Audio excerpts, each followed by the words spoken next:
James Grande.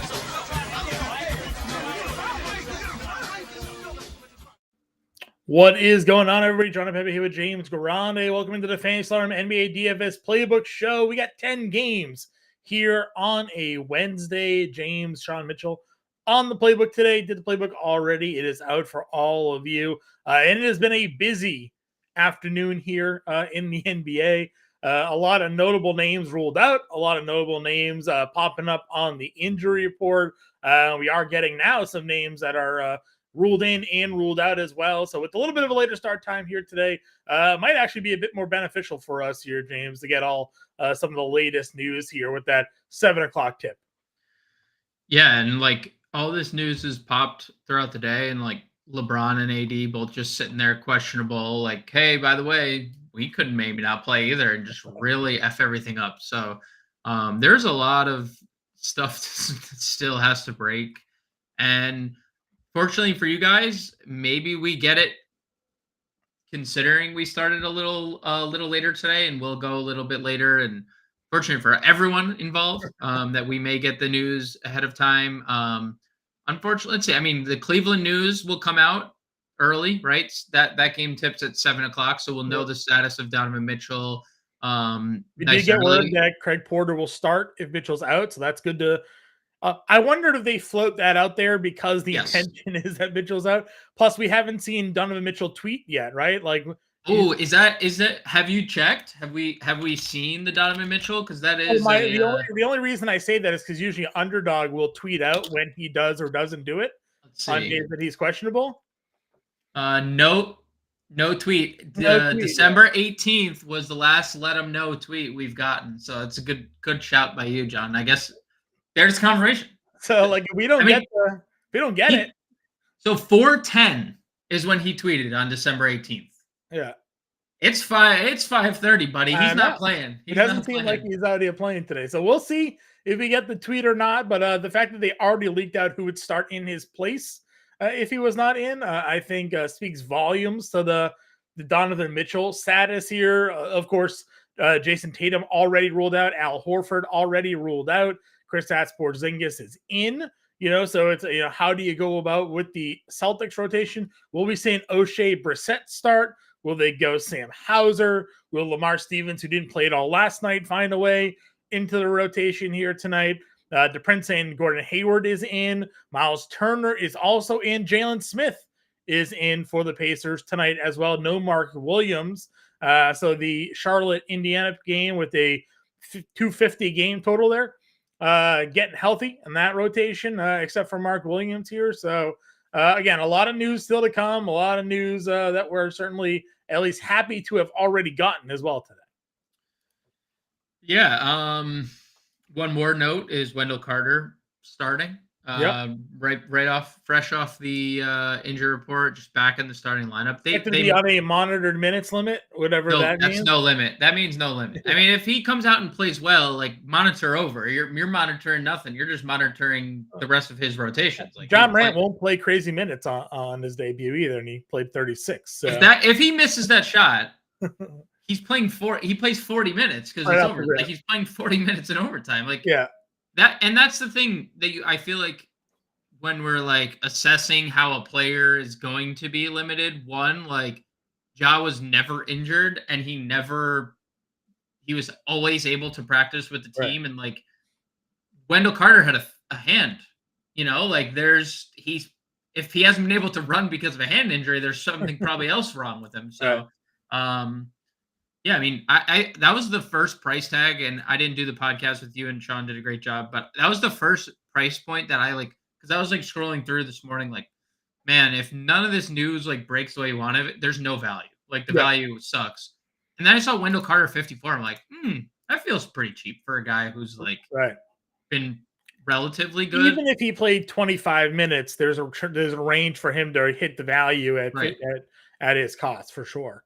So yeah, again, guys, we'll have our usual positional breakdowns here, and if any more news comes out during the show, of course, we'll hit it. We got the Jimmy Butler news yesterday that he wasn't going to be in. Paul George and Norm Powell were both questionable to play tonight. They popped up on the injury report with an illness, so we'll have to see sort of their status in this game. Obviously, that would create some potential value here on this slate as well. So when the news hits, we'll certainly have it for you here. But let's get into the slate. Those of you who haven't already hit the like button, I don't know what you're waiting for. Hit that like button. If you haven't already subscribed to the channel, do that as well. Happy to answer all your questions here today. I see through you saying, let's go. Albert saying hello. Faisal in the chat. Taco Corp. The Prince letting us know that Hayward was active. And then Albert wants to think we know Hartenstein starts. I would assume so. No Jericho Sins with his injury here. So if they start Taj please no. Please. Taj Gibson here, that would be an upset of upsets. Then we know he officially has some dirty laundry on Thibodeau, right? Yes, I would imagine that would be some sort of blackmail on the coach there. But let's talk about the point guard position here. You have Luka Doncic at home against the Clippers at $12,200. You have Tyrese Halliburton in that high pace total game, 10-9. Trae Young now 10-5, coming off of his recent run. He's got a Houston matchup here. And then we were loving Donovan Mitchell, but obviously the 10K questionable and seemingly unlikely to suit up has us a bit worried there. De'Aaron Fox is $9,600 against Boston. Where do you find yourself looking to go here today, James? And is there anybody you're looking to spend up for the point guard? I kind of just really like the tier below. I'm not saying I wouldn't get to a guy in Tyrese Halliburton in a 248 implied or wherever you're looking, like open at 250, depending on some books have it 247.5, some books have it 248.5. I mean, that's the biggest on the board regardless.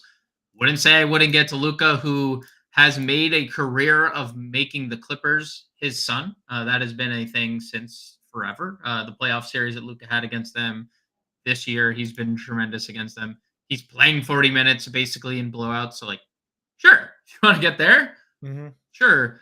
I just kind of like the tier below. And I guess, obviously, if Donovan Mitchell plays, but I can't get over that he hasn't tweeted, let him know. So, like, I just assume he's not. Is this the man we're going to here? That is the pizza roll eating bearded gentleman that is in a good spot, and he's been doing this production's coming like with guys, right? Yeah. Like, I know PG missed one of these games. I believe it was the Golden State game that Paul George missed. So, like, there's obviously, dude, he's playing as well as like he's played, right? Like, when we've gotten peak Harden, like he's playing extremely well. Especially the shooting splits have kind of been insane. Shooting 55% from three is 44% from three on the year. Like, this is like kind of crazy production from Harden. So yeah, if Paul George is out, I mean, we're going right to the Harden well, and no one can stop us. Yeah, I mean, like you said, this game came with Harden and with Irving, with PG and Kawhi active. Maybe no Norm Powell, maybe no Paul George here tonight.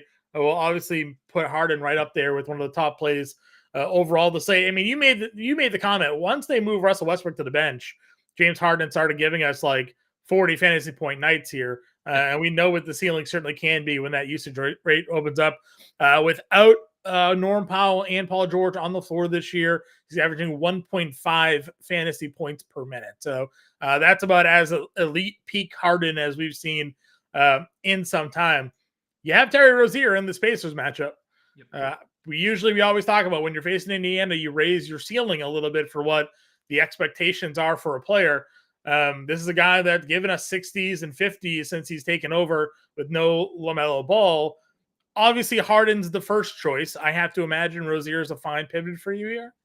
Yeah, and the ownership kind of reflects the fact that he would be a pivot. Nobody's playing Terry Rozier, and that's maybe a mistake. I mean, you look at Rozier's numbers, sans LaMelo Ball and Mark Williams. He has a 30% usage rate, or a smidge under if you want to round up. It's 30%. And he averages 1.3 fantasy points per minute. And we've talked about it since he's come back. We know Terry Rozier can score. Yeah. He is a bucket. He's always been And the thing he's done better than we've probably ever seen is the point guard nature of this, like the passing. And he's racked up a lot of assists outside of that mauling in Philly, which again, we could just Philly literally mauled ignore that game, right? Just ignore it. I mean, just ignore it. Even like the 32 minutes against Toronto is a floor when you just look at every other game he's played in since. I mean, 32 minutes, 44 fantasy points is what we're getting out of Rozier. But and he normally plays at least 5 more minutes. Yeah, I mean, that's a whole extra shift. We're talking about an easy 50 bomb. So it's a great spot for a guy at essentially no ownership. Agreed. In that same range, Tyler Hero came back 33 minutes off the rip after missing a month's worth of games, goes 10 of 18 from the floor against a tough Minnesota team, 25 actual here. No Jimmy Butler also has to be considered here. Now, Orlando, obviously slow, good defensive team on the road. But like, where does Hero or Brunson, Van Vliet coming off of a broken slate? This 8K range has a ton of guards. Kobe White, Derek White coming off of a 30 actual point game last night. Like, this is one of the toughest. I guess we have a clear play in Harden, but like, if you close your eyes and threw a couple darts at this board here, you probably wouldn't be too disappointed with wherever they landed. No, and there's even some guys below that too that we're going to talk about like this. And that's why like I wasn't entirely enamored with like the 10K tier. Hero's fine. I obviously the minutes you were spot on with your analysis in terms of like, I mean, no matter what, Tyler Hero just plays minutes. Like it's just always a scenario. Plays like minutes, take shots. That's what takes a lot of shots now, and there's obviously more room for the peripheral stats without Jimmy being there too. Especially when they go to lineups without Kyle Lowry handling the ball, like it's going to be all Tyler Hero and Bam, and in those situations are just Tyler Hero. So he's fine at 88. Van Vliet, like I'm never going to put it past him to have ceiling games because he is a guy that we've said for years has ceiling games. Like he does, but 27, 17, and 8 in an overtime game in a game, if you remember, had like a 215 total. Yeah. And it went for and minus overtime had 250 points scored in it. So like now he gets a massive pace of spot against Atlanta. Obviously, like if you want to go there, that's fine. Kobe White, the Whites right here, White, Kobe, and Derek. I said it in the Discord last night. I wish I was more like assertive about Derek White, but there's no wrong answer here. Kobe White Derek White's like a 1-3 or something like that with let's scroll back up. Something like that. 1-2, 27% usage rate without Tatum and Horford this year. And last night he was 8% owned, and he was the key in basically every winning lineup. And I cashed with Derek White. He was and I wish I had more conviction with everybody and just saying like, please, Derek White is he does this when somebody is off the floor. And Porzingis off the floor last night, Tatum off the floor. He does 3 blocks in back-to-back games for a guard, right? Like, yeah, I mean, he had those in the first quarter, by the way. Like he had 3 blocks in the first quarter. But it's not even like a fluke to say like he has multiple games in the last 5 with double-digit blocks, right? So, or not double-digit, but multiple blocks rather. He actually took 18 threes in a game. Which yes, that is. But he had the 6 for 10 3 game here too. Like he's not afraid to try. No, I'm not saying he is. I just am looking at 18 threes and being like, that is a lot of threes. Well, the Celtics missed a team record 41 threes last night. So not great that they lost that game. Kobe White, price up, production the same. I mean, like, what do you do with this guy? Another 40 minutes on the rip here against the Lakers at home tonight. We haven't played a ton of guards against LA this year, but I see no reason not to just keep playing Kobe. I know once again, the books are just keeping his PRAs and right where they're at 32.5. The man is going over this almost every single night.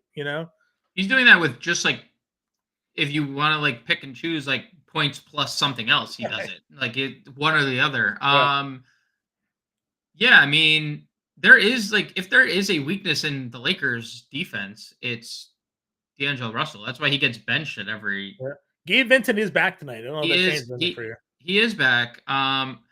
He's missed a long time. He hasn't played since October, so I'm not sure how long he would play. I know he had been firmly in the rotation, 20 plus 30 minutes at times for Vincent, but yeah, Kobe White's a really solid option at 8K. I don't know what is the ownership on Kobe White, because no one's played him. 11%. No one's really getting to him either tonight.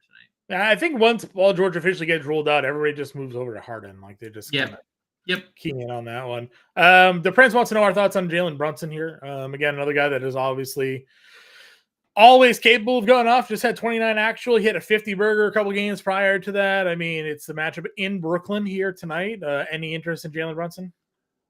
I mean, Jalen Brunson just has a ceiling. We said it a bunch. He just is a guy who has a massive ceiling. I think 86 is a little much for me playing as a single entry player. I think the slate has a lot to do with it too. There's just so many guys in what seems like better spots. Not to knock I mean, he went 29, 4, and 3. Right. And the 4 and 3 are actually kind of less than what we generally get out of him. If he gave you your usual stats, he might have gone for another 50 fantasy points there. Again, it's just an elite tier. Some of these guys have dual positional eligibility, which is nice to see. But then you mentioned there's guys below. Colin Sexton is $7,200. Drew Holiday is $7K. If you wanted to, take a look, Dinwiddie is here at $7,700 coming off of a monster game. And Sean and I talked about it. Do you think there's a coincidence that Dinwiddie's got double-digit assists in 2 games, or Cam Thomas had 40 and 35 actual? Have to assume he's probably just picking up a lot of assists on Thomas knocking down buckets here. I've been saying it for a little bit with the Dinwiddie thing, and he isn't scoring as much as we've seen in past. Like Washington, he would give us 20 a night, and earlier in the year he was giving us he's doing literally everything, almost triple-double the other night, and he plays big minutes anytime Dennis Smith is out. We just got the word Ben Simmons isn't coming back anytime soon. He's the only point guard on this team. So, Cam Thomas does operate as the backup point guard, and that's nice for them, but they want Dinwiddie on the floor more. He actually lost out some minutes in that Utah game due to blowout, then even probably would have played close to 40 again if that game had stayed competitive. And we've talked about it a bunch of times, and you've specifically pinpointed it. The Knicks are now dead last in defensive rating in December. Dead last. Yeah. Worse than Washington, worse than Indiana, worse than Detroit, worse than Atlanta, worse than Charlotte. The worst defense in the NBA. Hartenstein doesn't fix that problem at center. Julius Randle is his pairing in the front court. That obviously, there's obviously a discrepancy between Julius Randle's offense and defense. I am he was one of the first people I plugged in my lineups again today, because I'm getting him low ownership again. He's 9% projected. He's still under 8K for no reason at all when he's going to play close to 40 minutes and against this month's worst defense in the NBA. It's always we look at pace, we're they play so slow, and generally Thibodeau's got a good defense. But then you and I were just looking through the box score. It's well, they're actually letting up 130 points to every team they play here. Where's it come through? And then, you kind of dug a little deeper into the numbers and realized that they are just not playing defense. And I don't know how much of Mitchell Robinson has to do with that, but they're definitely having some problems right there on the defensive end. Do you have any interest in Drew Holiday? Because he's someone that actually averages more fantasy points per minute with Tatum and Horford off the floor than a Derek White. Yes. I think Tatum is interesting, or Holiday is interesting rather. He has not had any type of ceiling. He hasn't even really had a good floor of late, but not lately, no. It's unfair I guess to judge, because he has had most everybody healthy this whole time. So I could see myself getting to Holiday. I did post it in Discord. Still a very low usage rate. 17%, right? That doesn't change. He just is a better fantasy producer. I'm okay. I like the position eligibility. He's going to be the Celtics we'll see what changes. Like if Paul George is in, I'd assume there's some ownership that gravitates towards the Celtics a little bit more. And actually seeing like some, because our provider has not updated, seeing some Boston ownership coming in. Drew Holiday is actually the second high. I was going to say I don't think he would be highly rostered, but he's the second highest owned Celtic of the day. I mean, he's the best value starter outside of who may actually start. I mean, like if O'Shea Brissett enters the starting lineup, he'll be the highest rostered player on the slate. Probably. He is currently projected to be the highest rostered player. Even still? Okay, yeah. So I'll say, and that's without even knowing that he is the starter here. Maybe if like Donovan Mitchell officially gets ruled out, what is Porter like 41 or something like that? 43, yeah, 43. So like, also, still no tweet from Mitchell. Just saying, I just rechecked. I keep rechecking. No tweet from Donovan Mitchell yet. Yep. So like I think that there's a good chance to see some of that roster kind of full float around there. So other point guards here, again, a lot still to get through, but any of these like 6K and under plays on your radar tonight? I mean, I kind of have some interest in like a Talen Horton-Tucker. If he stays in the starting lineup for Utah, no Clarkson, no George, he starts, he went nuts. And we've seen this now a couple times this year that he can be a big time fantasy producer because he's kind of good everywhere. Yeah. He's like, I talked about it the other day. I was like, if there was someone on this team that would take 20 shots, it would be Talen Horton-Tucker. He's taken 19 and 2 of the last 3, right? Yeah, so I do like Talen Horton-Tucker in this mid-tier. I'm not totally out on Westbrook. It's hard for me to get there. But like if Norm and Paul George were to sit, I could see a scenario where we get like mid-20s minutes out of Westbrook. We kind of had that discussion in Discord, like Amir Coffey likely starts. If Amir Coffey doesn't space the floor, like they could just elect to turn to Westbrook, or they could. So TBD on Westbrook in tournaments. It would have to be like a large field situation, but that's really it. The 6K tier and then the 5K tier. Like the only pacer getting ownership in a 250 total is Bruce Brown.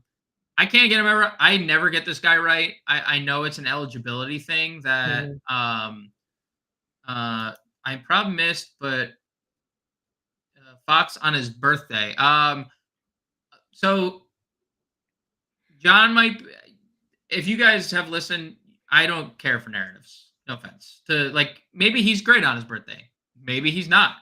Maybe De'Aaron Fox hates his birthday.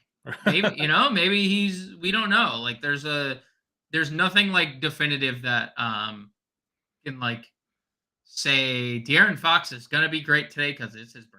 Yeah, I mean, De'Aaron Fox is probably a great play every day. He has a great play every day. He's a great play every day. You and I do talk a lot about like certain matchups and whatnot. And we do like the Boston guards defensively.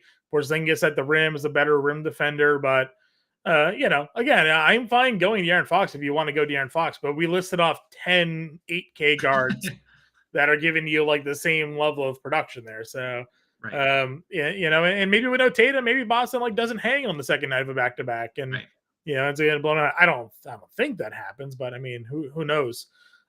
Quickly is at 52. He obviously had the big game the other night. Don't know if that earns him more playing time. Play 29 minutes. Gave you 20 actual. Like, can we play Manuel quickly more? That'd be pretty cool. Gary Trent out of nowhere broke the slate. 22 and 10. I don't see that coming here again, but just shouting it out. Peyton Pritchard is kind of interesting. If you think about the way the rotation could work, no Tatum, like maybe there's a scenario where they roll more guards and Pritchard's out on the floor a bit more. Had played 20 or so minutes anyways over the last 3 games. Always a GBP plug. The price is up on him because it's a back-to-back, but just another potential man to throw out there. Yeah, and I posted in Discord earlier. The Celtics, the last time they've played a like back-to-back that we've been able to gather data out of was 11-19, 11-20. There was no Derek White. There was no Al Horford, obviously, because Horford hasn't played back-to-backs. The Celtics played their starters massive minutes, including Sam Hauser.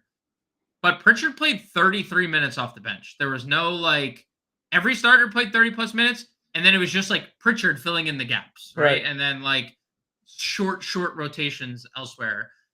He also, and it was a blowout, but this latest back-to-back they played, the 12-14, 12-15, played 28 minutes on the second leg. Now they won by 17, wasn't all that close, but he had 37 fantasy points in both of those games. So there is merit to getting to Peyton Pritchard.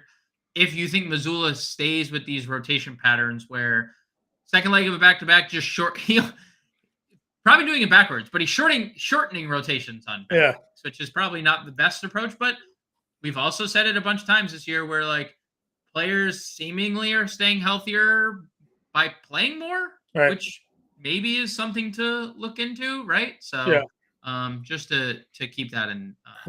We got more narratives going out here. Got Jamal Murray in Canada. And we got a Cueto revenge game. We'll talk about my guy Nemus. Don't you worry about it. Pulled off the double-double last night off the bench there. Moving over to shooting guard. Anthony Edwards is $9K. Jaylen Brown is $8,800. Do you play? Are you paying this price tag for Jaylen Brown here? So he was obviously really good again last night, other than a missed layup that could have just sealed the game. Well, they had a lot of those. They missed 21 layups. Deja vu all over again, as Yogi Berra would say, versus the Golden State Warriors. The Celtics are taking a lot of heat for losing that game, but they didn't have Kristaps Porzingis, so he is supposed to be the difference maker this year. So, fair. They also were up like 20 with Steph Curry. They get up to a lot of leads in these games, but Porzingis not being there, I think, factors in a lot. Agreed. I'm, good with it if that's where you land.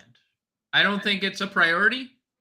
I think that it is a solid play. He's going to play upper to mid 30s minutes. He's going to command the most shots. We've seen the assist numbers ticking way up after back-to-back 0 assist games. We know he's good defensively. Nobody's playing him. And we talk, obviously right now nobody's playing James Harden either, but I think that changes when Paul George officially gets ruled out here. But I wondered if them being the same price point is keeping people off of maybe off of Jaylen Brown on the back-to-back here against Sacramento. I mean, it could just be the fact that it is a back-to-back in on the road after playing 40 minutes in overtime yesterday. The only healthy, I guess, or fresh legs, as you want to call them, is Porzingis. We don't even know how his legs haven't been fresh in years. So because looking at the current ownership, right? We don't have the Donovan Mitchell news, so Donovan Mitchell's being considered in this. He's the highest priced, high rostered guy, right? He's almost 20%. If he gets ruled out, that's a bunch of money now that it becomes available to spread outwards, right? Now, Luka Doncic is your next 10K plus player after him, but that's almost 10%, 50% reduction in ownership. So, we'd be curious as to where that money goes if Donovan Mitchell ends up getting ruled out. And if that money then flows down to a Jaylen Brown or a James Harden if Paul George also gets ruled out, Yeah. I wonder if I do wonder if it's just the back-to-back, the nature of the back-to-back, and DraftKings doing what they're doing, where you're like, it's a sticker shock where you're not used to seeing Jaylen Brown $8,800. I've seen him at that price. If he was 78, he'd probably be super chalky, right? So it's probably different too. Like if you see Jaylen Brown $8,800 last year, sans Kristaps Porzingis and Jrue Holiday, you're like, oh. You're clicking the easy click, easy button. But where I am updating the ownership, we just got a recent update, so I'm updating right now as well. Mid-tier range here. Cam Thomas is $7,400. You talked about the Knicks' struggling defense. Do you think he can stay hot right now? Back-to-back games, 24 and 23 shots. He's knocking them all down. The ups and downs this guy has, but when he's up, he's paying off this tag in spades, man. He is just a walking 2-pointer. And he's making threes too. I was gonna say lately he's hit 10 threes for the last 2 games. Yeah, I know. And this is a guy who can get to the foul line like 15 times a game if he wanted to as well.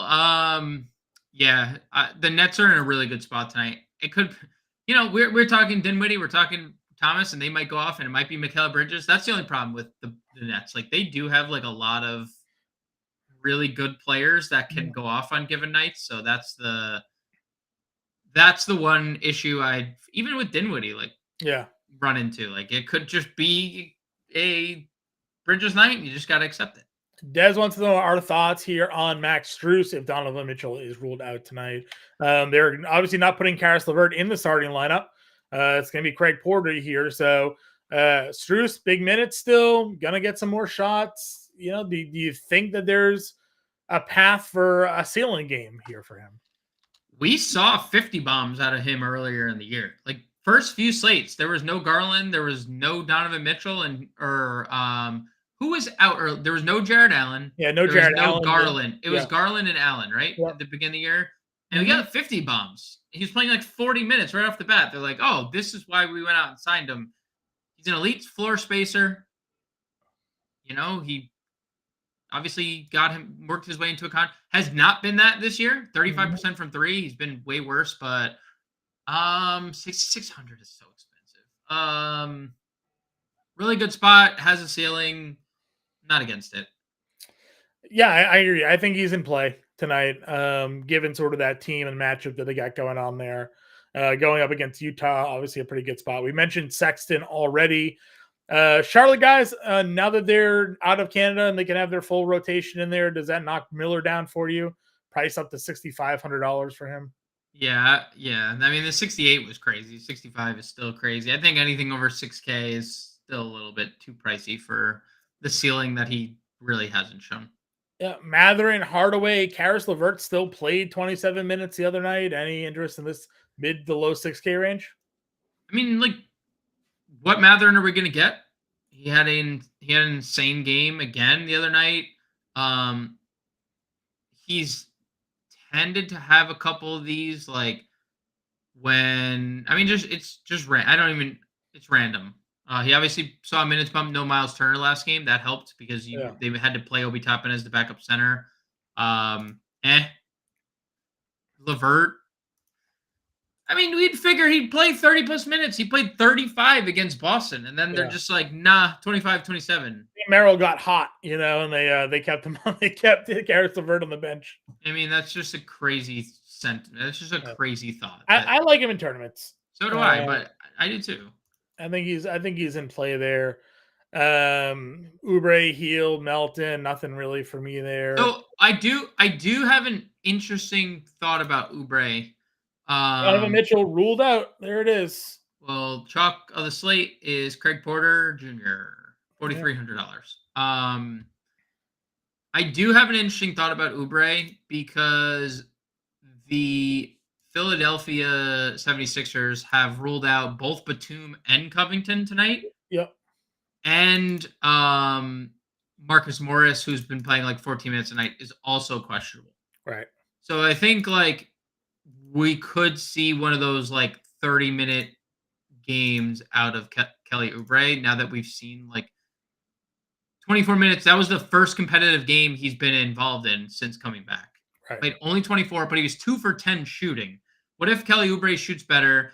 Now there's no Covington. Now there's no Batum and maybe no Marcus Morris. 3 guys that actually play for them. Like, just throwing it out there. I don't love it because it's 5,900 and it's Minnesota, but I do think that there's like a path to Kelly Oubre playing like 30 minutes a night. If Malik Monk got ruled out, would Kevin Huerter have any more interest for you? No. I mean, we should have seen this coming when Chris Duarte almost started over him to start the year. And now Chris Duarte's DMP every night, right? Like that's kind of where Kevin Huerter is like what has happened to Kevin Huerter here has really just suppressing. It's not a good look. It's not a good look at all. It's not a good look. It hurts the value for the autograph card here, just the Kevin Huerter, the White Lightning just can't get it done. It's unfortunate. wasn't a great pull anyways, but now that card's worth like $4. The paper's worth more. The paper's worth more than the ink of the Kevin Huerter autograph card there. And yeah, my desk is full of cards for those of you who are wondering. So I can always pull an autograph out of anywhere, really. Let's see. What do we have here? Hauser's up to 53. I mean, he's going to play minutes. No shot. 5,300, literally no shot. Okay. He's not going to go over 7 again. Just saying. Yeah. I mean, look, if anyone out there can guess the Sam Hauser game, go play the lottery. As soon as he probably walks up to Keegan Murray. He's like, I heard you knocked down 12 threes the other day. Look what I'm going to do. Yeah, watch this, Keegan. For it. Watch this. All right, let's see. Work our way down. Any other value shooting guards? I guess the DiVincenzo could be a little interesting if Josh Hart, who was a midday downgrade, were to sit. You could see DiVincenzo slot into like upper 20s minutes, which he hasn't done a lot, but that's obviously something. I mean, Sam Merrill. Yeah, I mean, I don't know. I mean, he's gonna play. Like, he's gonna be in their like rotation a little here. How much? I mean, off the bench, LeVert 27, Merrill 24, Niang played 25 last game, and Merrill basically played the entire fourth. So, I mean, Donovan Mitchell played 40 minutes, right? Last game, he played 40 minutes. That is a lot of minutes. He's getting a lot of early ownership love. He was. That's obviously moved down a little bit here, but I wonder if that pops back up now that Donovan Mitchell gets ruled out. Right. I mean, I was updating ownership, and then we got Donovan Mitchell out. So yeah, we gotta wait. We gotta wait for the next update. Yeah, there's not even a proper update there. What is Okoro? Small forward, power forward? Yeah. I mean, like Merrill is whatever. They obviously have a lot of minutes, a lot of usage to go around. If he gets hot again, he'll probably stay on the floor, right? So yeah, I was trying to see like what exactly is the minutes this year without Garland, Mitchell and Mobley. Yeah, Mitchell and Mobley. I bet it's like 8. I bet there's like 8 minutes. There's probably not a lot of that. Let's see. Garland, Mitchell, Mobley. Can't even find Mobley. There he is. Let's see what we have for actual playing time this season. 96 minute sample. Actually, not too bad. Let's see. Our top usage rate players, Craig Porter at 27%. He has leaps and bounds going like first person plus 1.3 fantasy points per minute, 27% usage rate without Garland, Mitchell, and Mobley on the floor for Mr. Craig Porter. Our next highest fantasy point per minute output player, Max Strus, at 1.06. Sam Merrill is checking in at a 1.02 at a 22% usage rate. So, I just don't. It's just a little uncomfortable knowing that he is $4,100. Like, I agree. Immediately, like no time wasted, $4,100. Like that is not cool. Like that's not cool. But Craig Porter is about to be in 90% of lineups tonight. So. He should. Well, I mean, like we talk good chalk, bad chalk. Like he has been a freaking machine. He's a 28% usage rate with a 1.3. So he has been a machine. Yeah, he's the man. All right, small forward. LeBron's up here again, questionable. Scotty Barnes at $9,300. JB, we've talked. Kawhi Leonard could be without Paul George tonight at $8,700 versus Dallas. That feels like a nice little spot for him there. Yep. Marketing, DDR, what are we doing here at small forward? I mean, like it's funny. I mean, Harden has obviously had a massive ceiling, but Kawhi has been the best player in that team for a month now, right? He has been so good night in, night out. The Indiana game was unfortunate, obviously. Peripheral stats, unfortunate. He had 28 actual in 27 minutes. Like James Harden closed the show in that game, and then we could get back on the floor, Yeah, I mean, the Harden fourth quarter was insane. So, like, Kawhi would be easily my favorite play from that tier. Markkanen did get up to 29 minutes. I wish it was a little more, but another blowout. Like Utah's in a blowout seemingly every night. We probably get into the 30s here. I thought that last game. But he had a double-double in the 29 minutes. I'd assume low 30s, 31, 2, 3, somewhere in that range. So I'm perfectly fine getting to Markkanen. DeRozan is solid. He's been a little inconsistent. I think that does, big minutes. Is he auditioning? I don't think DeMar DeRozan does. People may know what DeMar DeRozan's about. I don't know. Maybe not. Maybe Darvin Ham's never seen him play before. Maybe Rob Pelinka's never seen him play before. But hey, don't look now. Bulls 6-4 over the last 10. I hear you. One of the narratives already thrown in the chat, but I love it anyways. I like Gordon Hayward in general. I play him a lot of more slates than most people probably do. Gets the Pacers matchup in Indiana. I mean, that's he wanted to be so desperately traded from Boston to the Pacers, and they sent him to Charlotte instead. Poor guy. I mean, at the time it wasn't the worst. Now it's like, oh shoot, they're scoring a lot of more points than we are. Yeah, so I could certainly see Hayward back in the lineup tonight, giving you another 40 to 37 fantasy point range here at $6,900. I definitely don't mind that price point for him there. Because everybody else in this price range, I don't really care too much about. I mean, Michael Porter Jr., we talked Max Strus. I think Miller's a little bit overpriced.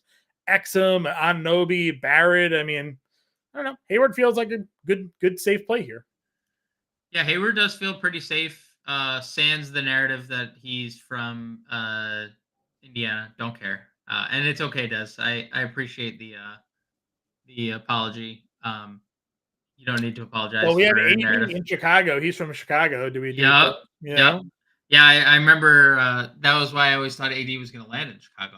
I was definitely all in on the narrative then when I was, I'm a Bulls fan. So I was like, yes, AD's he's from here. Yeah. Just like I thought KD was going to Washington. KD's the wizard. He's from the area. He's from, of course. Went everywhere but. Yeah, I mean, literally everywhere but. And I can't say I blame him too much. Him and Beal finally teamed up though. Him and Beal in Phoenix. Yep. Literally, this tier is kind of again, maybe Barrett is someone that could see a bump if there's no Josh Hart. We know that RJ Barrett's minutes are usually capped 30 to 32. Who's to say RJ Barrett doesn't get mid 30s minutes if there's no Josh Hart tonight? In what should be a very competitive New York versus New York battle. Tari Eason. Even in these these aren't great production games out of him, but he's still giving you a fantasy point per minute plus, so I agree. His overall numbers don't look that appealing, but he's been good, and we've seen ceilings out of him. So I don't mind it. The Eason one hurts my heart because I was all in on playing Tari Eason. Now we have a midday downgrade to questionable. I have him in a lineup right now but he's in my util. Jabari Smith's the same price. So if Tari Eason's out, I think I just plug Jabari Smith and expect Jabari to play more minutes than he's been playing. Yep. It's just that Tari Eason's been so damn good that they don't, he's been closing, these games here. So yeah, and it's been one day Jabari sits, one day Şengün sits because it's well, Eason's playing, so one of you guys better figure out who's playing, or if one of you is playing poorly, you are not closing the game. It's a 3-quarter competition to see who's going to play the fourth because we know Tari's in. So yep, that's crazy. That's crazy that we're here, but we're here. We're all the way here. Last year, don't sleep on the man. We never were. We were always on the Tari Eason train. Well, it's funny because you say. Also, Jabari Smith was the second overall pick in that same draft, and he's getting benched for the guy that was picked after him. That happens sometimes too. Yeah, they have Jalen Green. That guy doesn't always play either. So that isn't for a guy.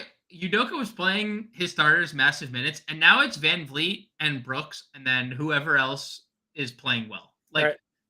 Brooks if he's not in foul trouble, Van Vliet no matter what, and then whoever else is playing well. And right on cue, Dylan. Dez wants to know, what are our thoughts on Dillon Brooks here tonight?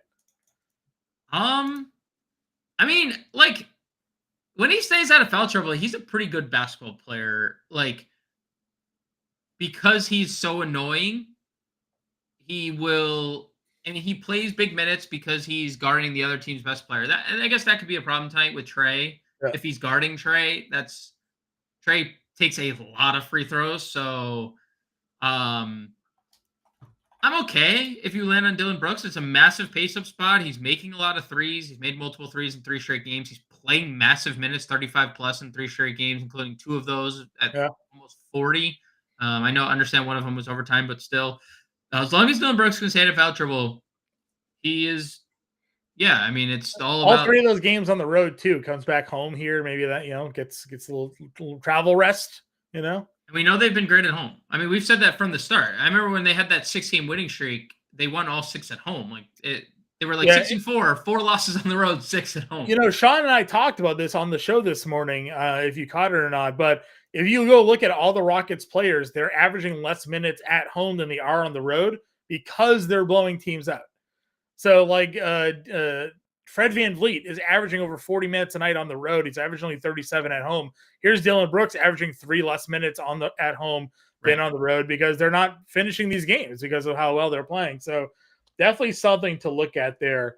Marcus Morris is active tonight, by the way. I don't know if that does anything for your Kelly Oubre. There. So a little bit. Dillon Brooks is perfectly fine.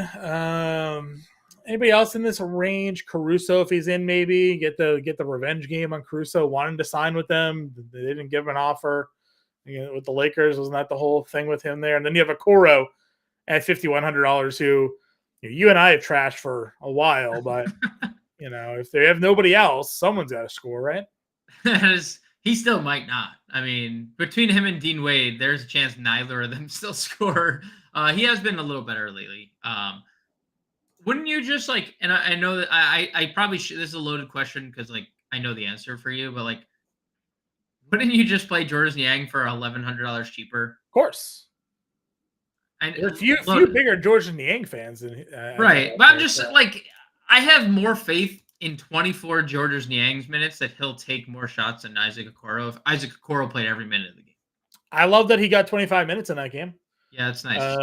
Again, wasn't his best performance, and he's really not playing well right now. But if there's no Donovan Mitchell, they're going to need some scoring out there. And this is definitely a matchup against Utah where he can match up well, I think, against them as well. They're not going to be overly physical with him, and I don't think their perimeter defense is all that great either. So Ahmed Thompson is in, so we're about to get some Houston news here. We'll see if Tari Eason is actually playing here tonight. Not Tony Eason, Cracker. I know it's not Tony Eason, though.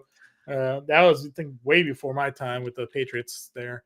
But anybody else? I mean, Amir Coffey, we talked about. Small forward only, $3,900. He played 29 minutes in that game. And Norm Powell played 35 in that game that didn't have Paul George. If both of these guys are out, I mean, someone's picking up a lot of minutes in this game, and we assume Kier Coffey is at least starting.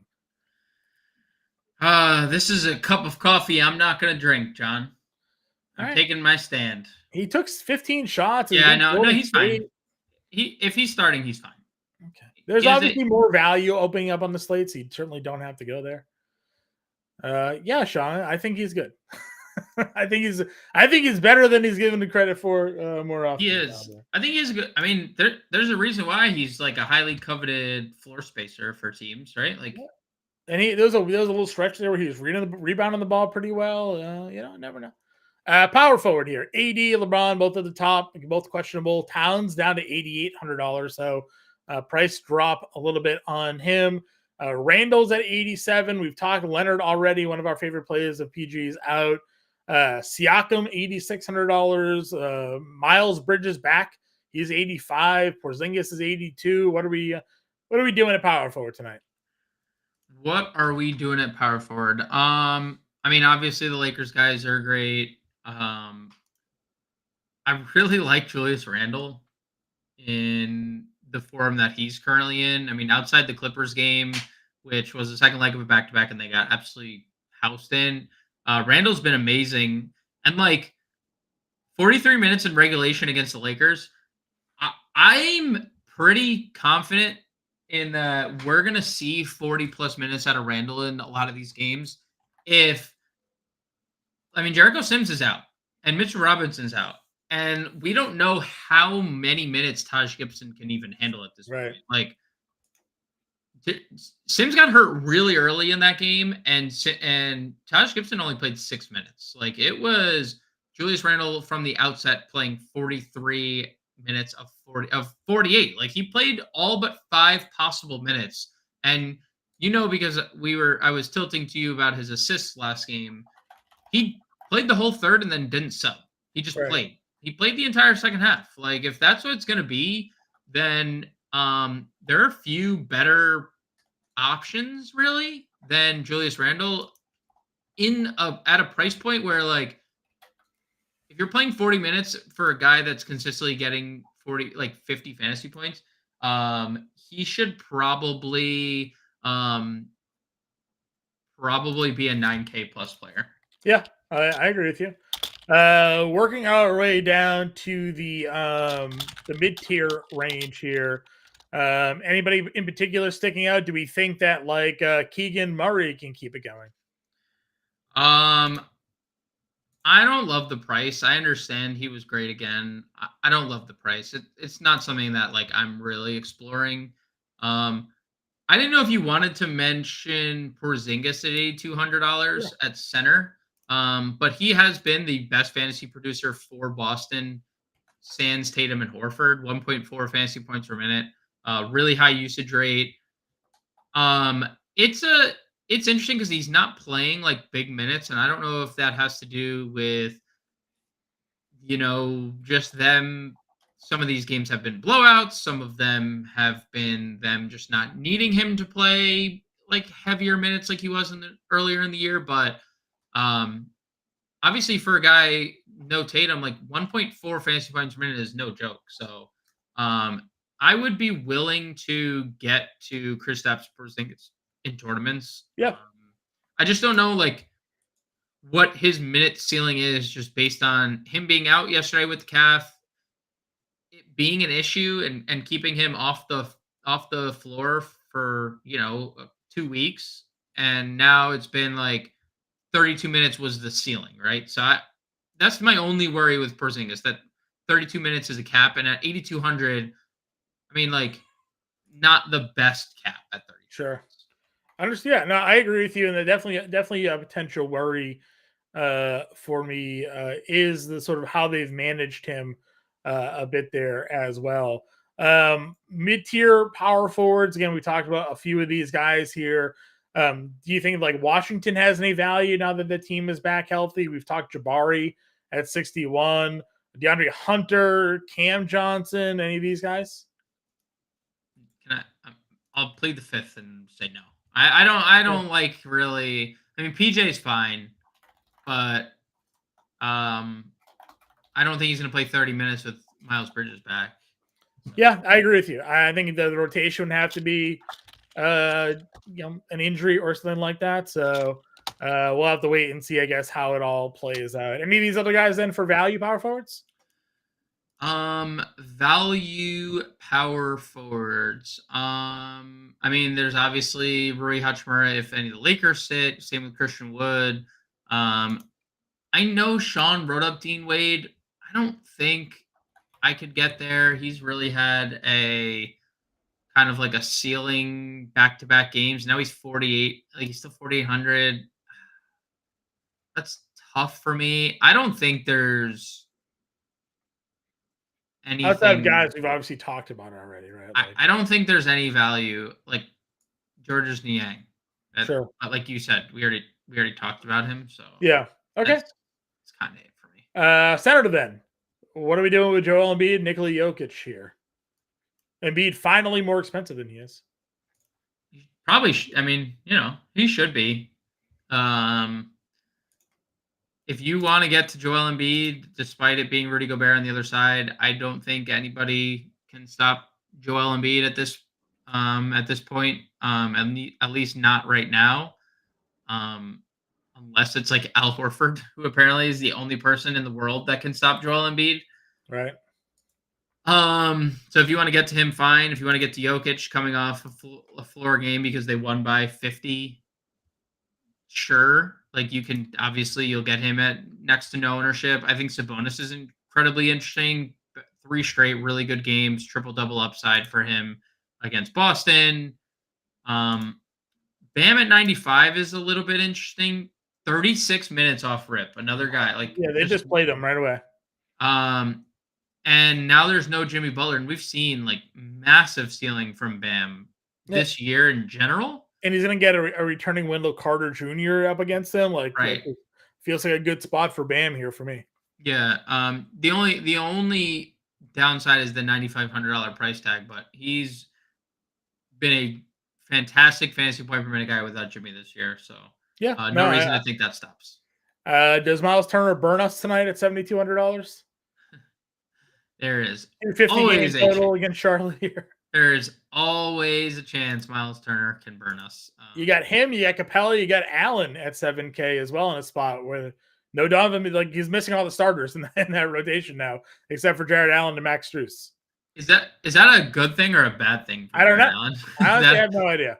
Because he's not out there creating his own shot. If you ever watch Jared Allen, he's not catching and dribbling it to the rim. He's not in the post. He is a very good screen and roll guy and catching lobs and very good on the glass. And I don't think he's not suddenly going to break out like Joel Embiid. He's not going to look like Joel Embiid in the post tonight. Yeah, I think any of these guys Capella's on an insane run himself. Revenge game for him too. Revenge narrative. Clint Capella, 40 bombs, almost a 50 bomb last game. 40 bombs in 3 of his last 5 and almost 4 of his last 5. So if you want to go there, by all means, dude. Here's something I've been really interested in. If Paul George, if this rotation shortened, dude, Zubats has been awesome lately, and basically playing all minutes, other than the game in Sacramento where they just, he's in a little foul trouble and they blow him out on the second leg of a back-to-back. They're up 30 at halftime in that game. Yeah.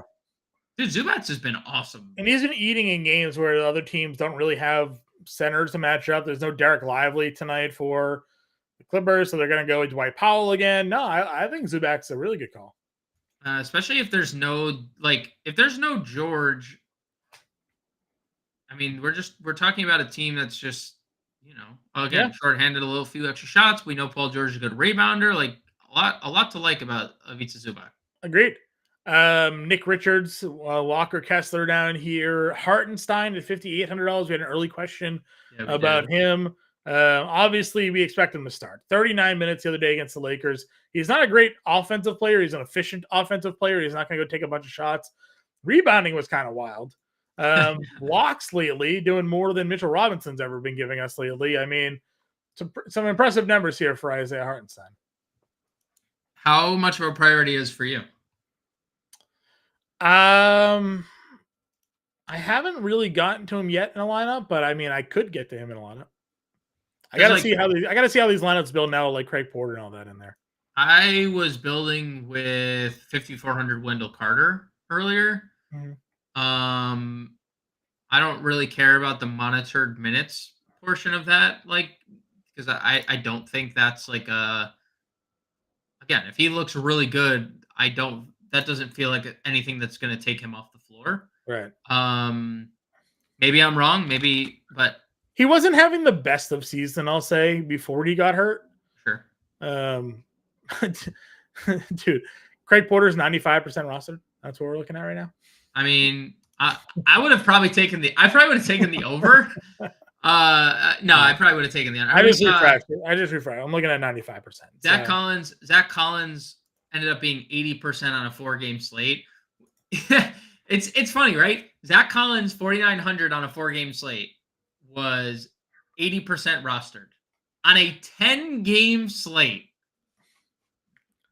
you have a $4,300 point guard that is 95%.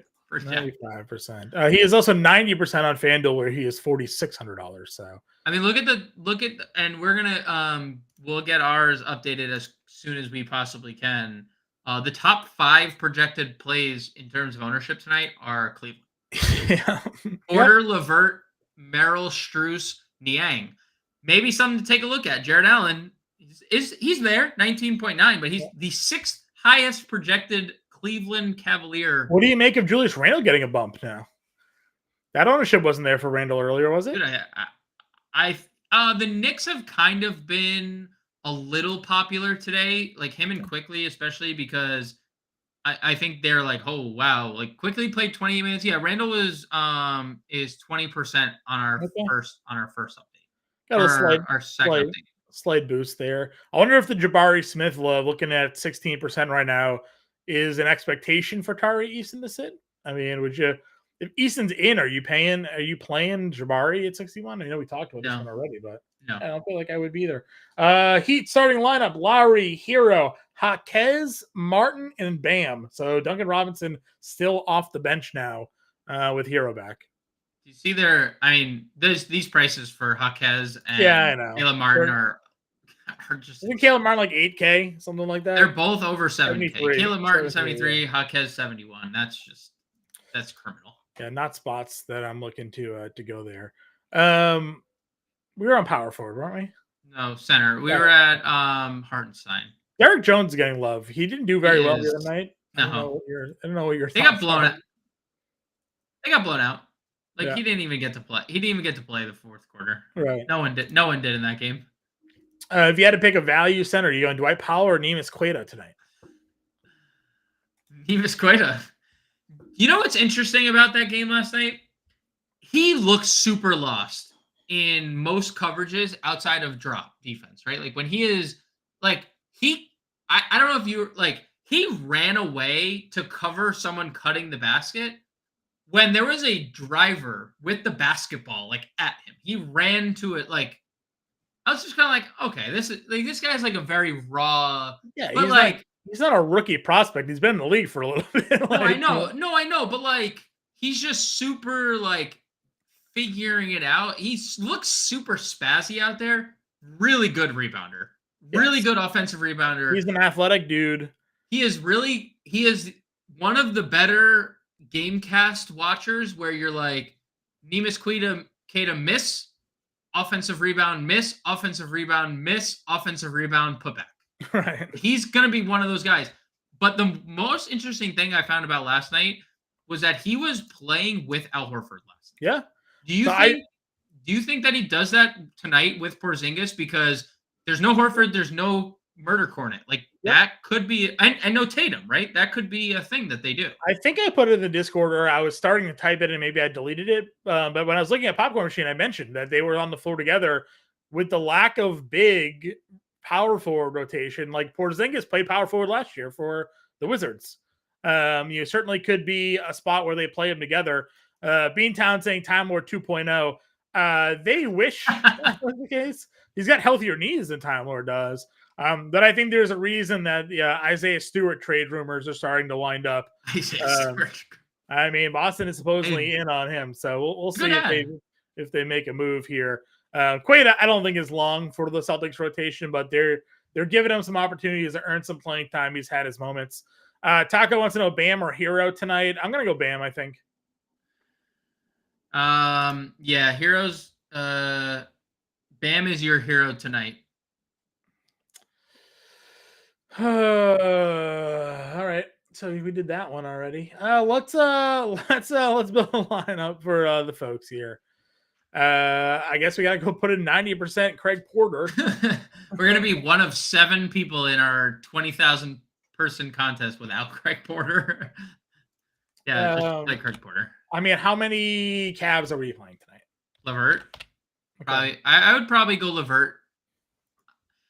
If Karis LeVert doesn't play 30 minutes tonight, there's something going on. I agree.